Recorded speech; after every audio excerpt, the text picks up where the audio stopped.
This is a Brooklyn-bound 2 express train. The next stop is Fulton Street. Stand clear of the closing doors, please.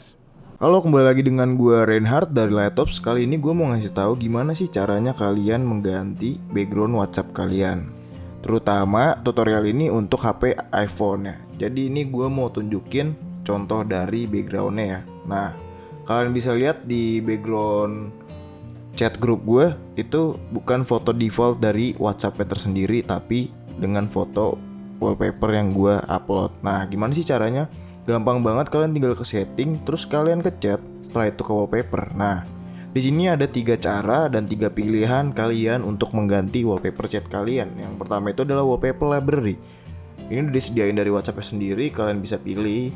Jadi tinggal diklik aja dan diaktifkan ya. Tapi menurut gue ini kurang. Dan yang kedua itu solid colors. Di sini cuma warna doang, kalian bisa lihat contohnya. Dan yang terakhir adalah foto. Jadi paling bagus sih menurut gue dan paling rekomen adalah foto, karena bisa disesuaikan dengan keinginan kalian dan sesuai dengan foto yang kalian mau. Jadi kalian tinggal download atau pakai foto sendiri dan kalian aktifkan di chat wallpaper. Gue dari Laetobz undur diri, peace out.